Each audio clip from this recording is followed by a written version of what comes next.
Hello, everybody. Welcome to this webinar. Daniel Johnson from the Dutch office from Venza here, joined as always, Sean Shields as our producer. Sean is going to be keeping a close look at the chat feature that is available. So if you have questions, you can utilize that feature on your GoToWebinar dashboard there. And also we do have a handout that goes along with this this webinar that is available there. So that's some of the kind of basic mechanics of this webinar. Let's get into the webinar, the details, the content. But before we do, let's start with the personnel. David Christensen is going to be our presenter. David, do you mind introducing yourself? Yes, most definitely.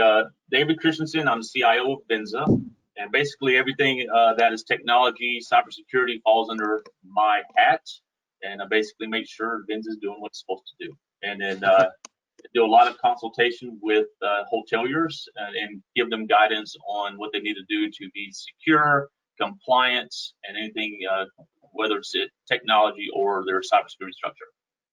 Fantastic. Thank you, David, for taking time to present today. So as always in our webinars, we have industry experts that are here. Their job is to keep David or whoever presenter honest and provide a sounding board to let us know if the kind of information is resonating or to give a perspective on their world and to see if how they're addressing these security needs. Today's subject being log and threat monitoring. So I introduce you two gentlemen. We'll go east to west.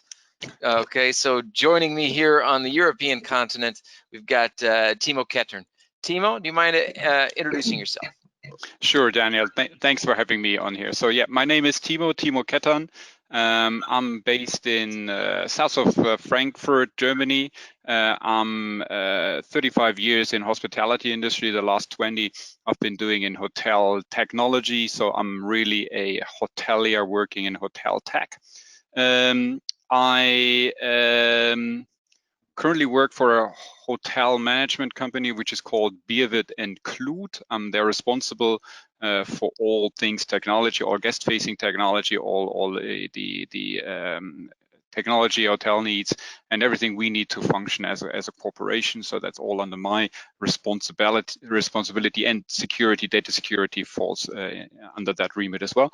Bierwirth and Kluth, we operate currently 13 hotels. We got 2 in the pipeline based in Germany and in Austria. We are franchisee from IHG and Marriott, and we operate apart hotels, so long stay products as well in the portfolio, which have been really performing well in the pandemic compared to our Marriott or IHG branded hotels. And Bierwirth and Kluth, or B&K, like we call it internally. So we have a 20-year track record of managing hotels, and also we are in the business of turnaround management. Actually, that is where our basis is, turnaround management, and we do expect that over the next 6 to 12 months there will be a lot of business in turnaround management. So we're partnering with banks and we get distressed assets and turn them around. So and that's where I'm. Thank you for having me. Thank you, Daniel. Absolutely. And few people know that it's in 35 years of hospitality, you began at 2. You were a very precocious child. So happy 37th birthday. Thank you. Thank you. Very great. So thanks again, Timo, for being here. Jim Stark, mind introducing yourself? Not at all. Hey, thank you for this opportunity. We're kind of the Western counterpart, I guess, to Timo. That's right. We are a hospitality management company. Got about 28 years, lots of gray hair in the industry, and a lot of them came in just the last 6 months, just the COVID thing. But, yeah.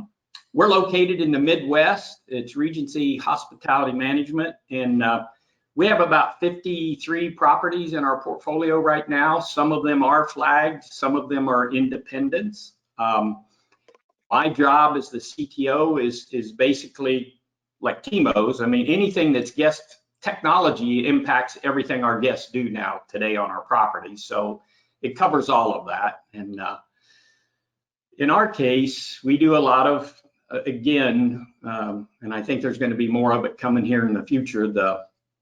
We work with a lot of banks and take properties over that are a little bit underperforming, and that's part of our specialty as our team comes in, and we have a few tricks and skill sets that we apply to bring them back. But one of the things for us is we have some properties that fly flags, but a lot of them are independents. But in my case, they're all individual properties, all individual networks. So I have 50 plus individual networks that we have to secure, and that does give me a few gray hairs sometimes, and it's a challenge. So I'm glad to be a part of this. I mean, this is a ever-changing, fluid topic. So anything we can all do to change information between all of us, we're all going to be winners, because we got to stay sharp all the time. So right on. Glad to be a part of it. We're glad to have you, Jim. And if David and myself, Sean, can provide any insights and value in the content of today's webinar, at least we provided value in the industry by putting you two gentlemen together and making the introduction. So for sure, you're very glad to have you. Well, now is the pressure, the weight is on David's shoulders to present. Our format is simple. We have if you can't get it on one page, we don't want to do a webinar. We want to have a ample time for conversation in this 30-minute format. So David, you've got the clock is ticking. You've got 5-10 minutes. Tell us what you know about log and threat monitoring, what's happening in the industry, and then we'll see what Jim and Timo have to say about it. Thank you very much. So in this most basic element, log and threat monitoring, I think is for me is as low as you can go in collecting data and monitoring it. A lot of compliance standards started out with you just must log your data, log your systems, your networks, technical elements, any tools like I would say antivirus, data loss protection tools, IPS, IDS, which we'll talk about later, and take those logs, look at those, review those daily. That seems like a very manual task, right? And compliance, basically, and we'll go into PCI a little bit later on in another bullet. You know, PCI states that you just must log and monitor. That's it. Doesn't say you must centralize it. Doesn't say you must automate it. And there's a lot of compliance regulations and standards that really say just log and monitor. But what is that? It's not very effective in all intents and purposes. So when you start looking at lexicons of terms, when you start talking to vendors, meetings in-house, or with service providers, often most people will say, you know what, log and threat monitoring is a SIM. Well, SIM is like an advanced version of log and threat monitoring. SIMs take log and threat monitoring and automate everything. It takes all the logs I was talking about earlier. So system logs, for example, would be your endpoint logs, something from your Windows devices. Networking logs is something from email, firewalls, VPN. Technical logs, anything from DNS servers, FTP logs from FTP servers. And I said also other logging monitoring tools, like you may have your antivirus, your EDRs tools out there that's pulling all the logs together in one central location. And we have a little graphic here that kind of what it talks about is collecting that data, fusing the events together. So when you start looking at this, collecting it is automation. Fusing events together is taking all these different data points and these logs from all these different diverse systems and trying to correlate those and analyze those. So, because one log from one system may not actually point to this is an event or an incident, but by fusing them together and analyzing them as a whole, you may find something happening, right? Which kind of leads into your ILC on the lexicon terms is an indicator of compromise. So either it's a precursor, means these logs are showing that something may happen, or it's an indicator, which basically means something has occurred or is occurring right now. And then once you do that, you can take that appropriate action to recover from that incident, to mitigate, to stop the incident, either while it's happening or before it happens. All right, so you got your SIM, your ILC. IDS and IPS is what I was talking about, I mentioned earlier. Usually most people think in IPS and IDS is you have a couple different flavors. You have one that can be an application and is on the actual endpoint itself. So your antivirus, your advanced malware protection tools, a lot of times has that built in. IDS is basically just detecting it, but it's not very effective unless you have another tool that's going to stop it. So most tools now are really an IPS, which is a prevention system. It's going to detect and prevent access to whatever's happening. So that if it's an endpoint protection tool, then it's going to do it at the endpoint. A lot of times firewalls have it built in. So the IDS IPS functionality is in your firewall. So it's going to recognize something happening and it's going to stop it in its track, and then take it one step further into your SIM environment. And a lot of SIMs now will be able to take additional logs, not just from the firewall, but from antivirus tools, from your other systems. And if your other IPSs fail, a lot of times your SIM will be able to fuse it together, analyze it, and say, wait a minute, something is really happening, and then stop it at the SIM level. And then DLP. A lot of times, data loss prevention, you see that in your Office 365 or email tools where it uses an algorithm, regex, basically calculations and says, hey, does that look like a social security number? Does it look like a license? Does it look like passport email? Does it look like PII? Does it look like something that is privacy or credit card related, and it's going to stop that from coming out? But what you don't think of DLP is with a SIM tool or a firewall, when an endpoint one day or for 6 months, it's only outbound traffic, maybe this is say 1 gigabyte of data a day, and all of a sudden one day it's trying to outbound 2 terabytes of data. That's anomalous behavior, and your firewall or your SIM tool is going to be able to stop that and prevent that data from coming out and that data breach from occurring. And then another term you may see is SOC, so Security Operations Center. That's really whether it's an internal or an external SOC, it's someone that's going to take these SIM tools and the various tool sets and be able to analyze the events that came across that's been fused, and it's going to take the appropriate action. If the tool's not stopping it automated, a lot of times it'll be a manual process, especially in the hospitality. You don't want to, for most aspects, do a manual, take the PMS server or point of sale server offline. You may want that to be a manual decision, because once it's offline, then you basically stop doing business. So for instance, like that SOC responsibility would be, all right, let's look at this critical alert. Is it now time to take that POS server off or that PMS server off? All right, that's still sense. Timo, Jim, you got anything you want to add? Other terms that you see in the marketplace, or add additional information to those? So yeah, if I may, please, David. So I guess the challenges I have with a smallish organization, a smallish number of hotels is I need the data to come to me in a meaningful way. So in my team, I don't have a level 4 kind of a networking engineer. So whatever system I use, it has to come to me in a meaningful way in the morning. It just tells me, okay, here's something, what's happening on your network, and that I do find that challenges, or I would hope for a system would give me that meaningful information. Yes, does it to an extent automatically? So the normal kind of blocking of source or target IPs, yes, please. But these kind of decisions I want to make. You're right. You're damn right. I want to make that decision, but it needs to come to me in a meaningful way. That's what I mean, David. And I would agree. Technology's been there for a long time to gather the data. Data's easy. It's being able to boil it to soup that's actionable and relatively quickly, because these events are happening live, real time. Yeah.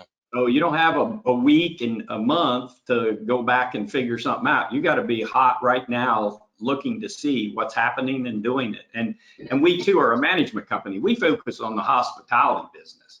Indeed. Keeping our network secure, we need the networks, and keeping them secure is not something we want to stand up an entire SOC for. That's not what we do. We look to partner with folks that can bring that expertise, that eat, drink, and sleep it all the time. Yeah. And when I need it, I get the right kind of data. Like Timo says, it's tell me what's happening materially right now, and then I'll make an ops decision. How's it going to impact how we continue to service our guests? Because that's what we live, and that's what our job is, service the guest. So yeah, timely and good analytics is the key to the whole thing. Sure. Yeah. Question on the lexicon on terms that we've listed. From your standpoint, Jim and Timo, would you think that the vast majority or minimal? I mean, your colleagues in the industry, are these terms, are they head scratchers when people are looking at IDS and IPS, or are they, yeah, everybody's got to know this stuff? I don't feel that it's all that common yet over on in this part of the continent anyway. That, I mean, there are a lot of people that it scares me sometimes to see how other people are operating their hospitality operation. And I mirror what Jim just said for continental Europe. Yeah, it is still some education we all need to do towards management, C-level management, but also to our hotels, to our general managers, and the levels below, for sure.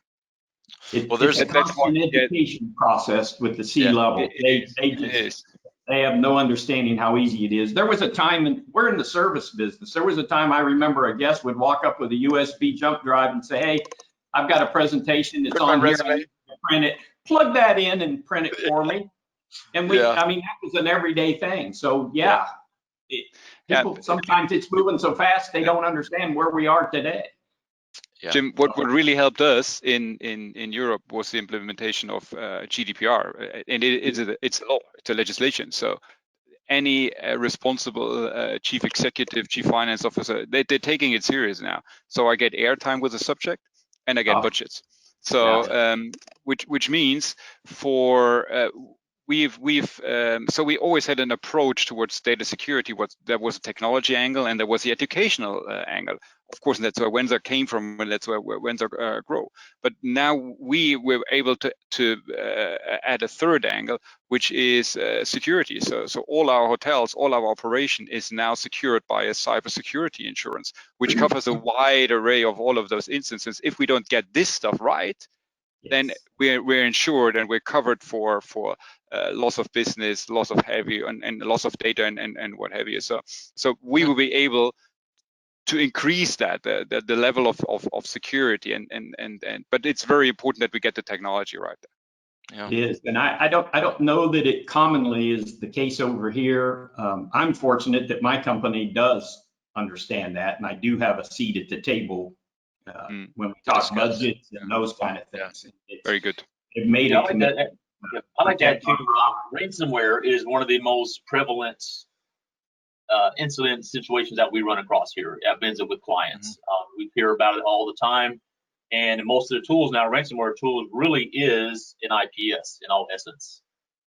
So whether it's whether it puts a dummy file on the endpoint, and then the moment that dummy file gets encrypted, it takes that machine off the network, locks it down, that is an IPS in all essence. And so whether we speak to the C-suite that, remember that ransomware attack, we need to stop it. That is, we need a tool and whether that is an advanced endpoint protection, it is a SIM, it's an advanced firewall, something's got to stop that ransomware, because that's stopping companies dead in their tracks the moment it happens. And that's why I like to always say, a ransomware stop is really an IPS system. You've got to stop it now, cut it off, or it's going to spread fast.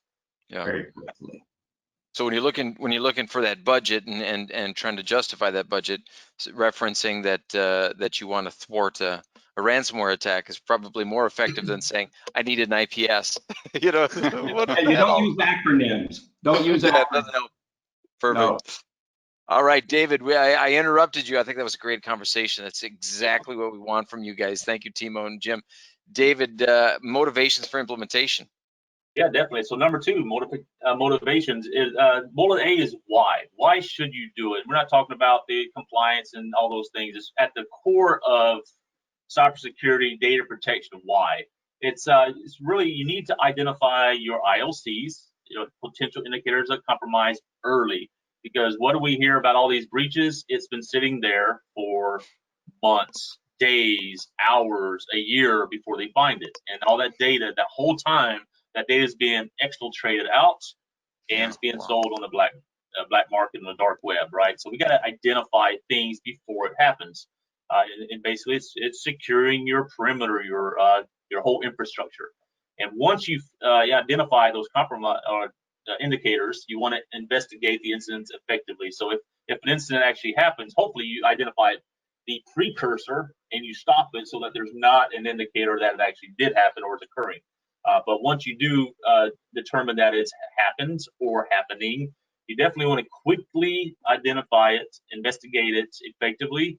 And that's where a lot of times the SIMs come in, because it's going to point to, and it's going to be that clear data that you understand, not just millions of lines of code and text coming across your inbox. Like Jim was talking about, right? Exactly. So you want to, using a SIM tool is really going to allow you to do that, because you can drill down to, you got the critical, you got your high alerts. It's going to let you know which endpoint, which device, which is firewall, which is an application. So you can quickly get to the root of the matter and investigate that.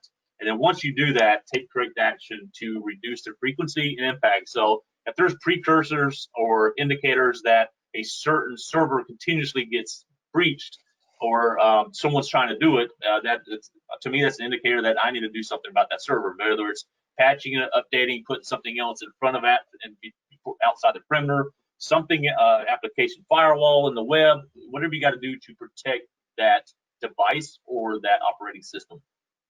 Anything you guys want to add on the whys? And that really, that's about security posture, protecting your perimeter, even though in the world, today, what is perimeter? The definition of it is kind of, I don't think many organizations have a perimeter not at least not physical. Well, it's important. Go ahead. Oh, I'm sorry. You put up your fences, but you got to ride your fences all the time. You got to always consistently monitor, and it's never a one and done deal. It's fluid. You have to manage it all the time. Sorry, Timo. Yeah, thanks. So what I would like to add for sure is one of the whys is because we want to continue being in business and making revenue and being able to account money. So that's why we do that. That's one of the big reasons, and we need to reduce the risk. And I do take data security. I said at the beginning, it's part of my responsibility. I do take it really seriously, that responsibility. So it's my ass on the line. Excuse my language, but that's the way it is. So a data breach, I don't want a data breach, and so I want to make sure that we can continue doing the business. I have legal obligations to do data security, even from or contractual obligations why I need to do that, and I want to run a good shop here. That are the reasons for me. Fantastic. Perfect. And that leads us right into basically B here. So what business needs does it satisfy? So even though it's a process, it basically goes back to my graphic on the right hand side. You've got to do that cycle and continuous walking the fence line, right? Looking for those incidents and taking action. But why continuously do that? And for each business, they may fit into one of the three bullets, all of the three bullets, or a combination, right? So even if you don't have a certification, contractual, or a compliance requirement, everyone has a requirement to maintain, to protect their organization and their guest data, right?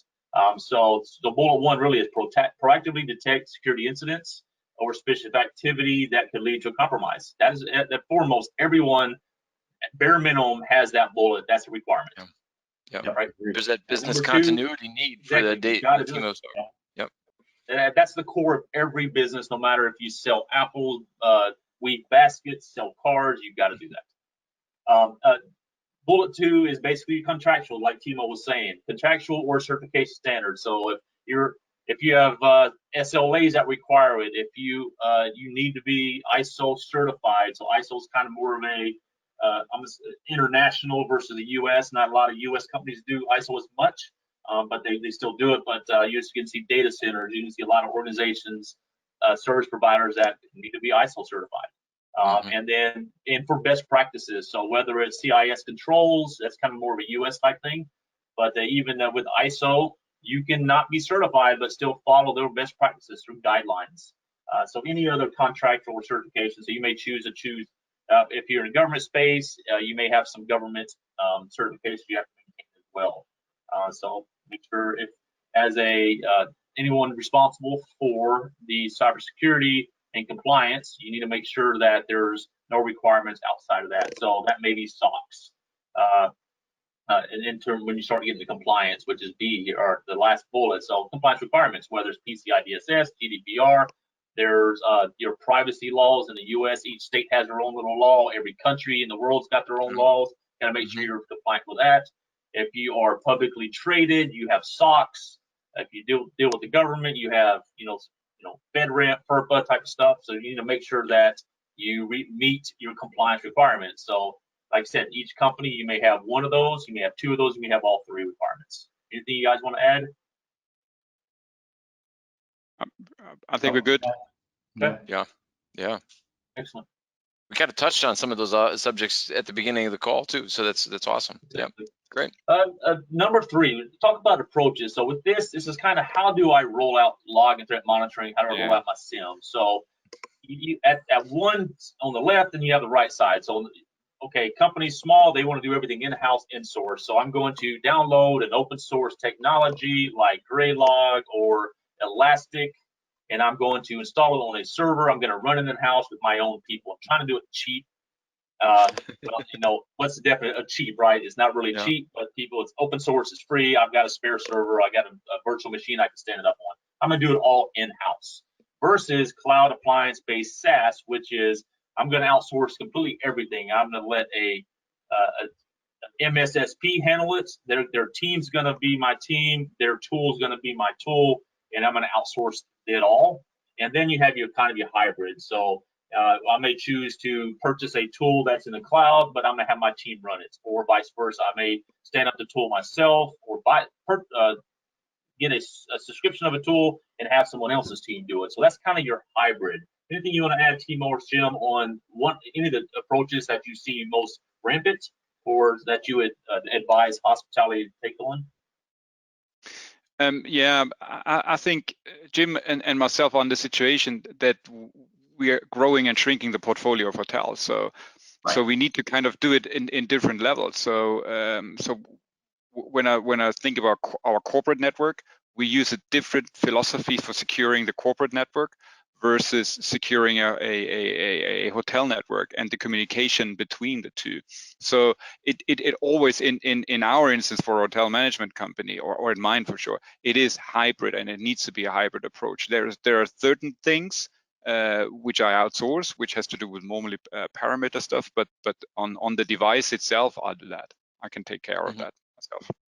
And that's pretty much been our philosophy, is that internally we have the management company structure that we do a little more of that in-house, but typically we'll outsource the property level because there is no IT expertise there. And it's the only way I can get consistency among all of the properties is by having a central policy and the same tools everywhere. That consistency helps me to be able to manage it. When you start talking about the number of properties we have, and then the fact that they're in and out, some, they're changing as the market moves. So but I don't want to I want to make sure that we also keep the people aspect in mind here, because it's people who are dealing with the technology, and the educational bit is really, really important, and the constant repetition. That's what we find, specifically in the last kind of 6 months, and the way our business has changed. We have a lot more home workers than we used to have. So there's to be a constant reminder of our security policies and why we do things, and just make sure that those laptops who are sitting in home offices, they still get the updates and the security patches and everything they need to have. Yeah, that was an eye opener. All of a sudden, you have to mobilize 40 or 50% of your staff. Yeah, I'll bet. We had a hand up from Zach. I'm trying to find it here. Sean, did you see it? There was a hand up. Well, Zach, we want to hear what you have to say. If you want to put that question in the questions area or the chat, we we'd love to hear from you. So I wanted to make sure that we have time for that. David, any you were going to talk about some of the challenges? Yeah, definitely. And I'm gonna add one more thing on the approaches. And each approach has some pros and cons, of course. So in-house, it's going to be you got your greatest control of the data, right? The data's in-house, and it's not out and about. But at the same time, you have to secure that data yourself. So you got to make sure your logging servers, everything that you maintain, is patched, updated, protected, and locked down, right? Mm-hmm. And in your cloud environment, a lot of times the cost is an advantage because you're not having to buy the tool set, you're not having to stand up servers or have an appliance in house. You could do a lot of times. In the old days, I want to do logging monitoring, I had to set this appliance inside my network. Now we're pretty much, the collectors are just an application you put on the devices or your computers, and then you basically push your syslog files from your firewalls, your switches, to these cloud collectors. And then by doing a cloud collector, now you can send 10 properties, everything to a single cloud collector, so you can kind of combine the cost of that, and it's able to separate that data out securely and protect it, and keep that nice line of delineation between the properties. But it makes it cheaper because you're not buying 10 appliances or collectors. Now you're doing a single cloud. So a lot of times that cloud can be cheaper, but your data now is in the cloud. Your data is with someone else. You're not controlling it all. So there's lots of pros and cons of, after this meeting, if you want to know some more of those pros and cons, we definitely provide that. Yeah. Okay. And so challenges. Some of these challenges didn't exist years ago, and that is the generation of data located outside the quote unquote physical perimeter. There's so many cloud environments, applications, that there's no such thing as a true perimeter these days for most organizations. So there's so much data outside. How do you collect that? And the SIM tools are getting better about it, to where they're doing the modules or plugins where you can actually pull in plugins from Office 365, certain firewalls. If some SIM tools, you've got an off-make firewall, you may not be able to pull that data in, right? There's not a plugin for that. So when you're looking at these SIM tools, make sure that it's able to pull in whatever apps you want to monitor, the devices, switches, firewalls, because not every SIM is as good as another SIM in terms of your brand. So make sure it can accommodate what you have in your infrastructure, right? That's a challenge, is getting all that data outside the perimeter. And then big data. There's so many excessive amounts of structured and unstructured, and I put in there big data because that's what it is. The challenge is, how do you then monitor that data for DLP, data loss prevention? And the indicator is a compromise if someone's getting to it. So if you have all this data in AWS, Amazon, in Google, in some of these DigitalOcean droplets, how do you monitor all that data without some kind of SIM tool or some other solution that's going to be able to, one, tie into AWS? Because old school solutions and appliances, especially if it's an internal network appliance, it may not be able to monitor AWS. So that's where cloud appliance or service may come in handy and be your advantage. Anything you guys want to add? Maybe I can say something from the European point of view. So obviously we have the GDPR in place, which gives us a legal framework on how we deal with data who does not live in the core of our network.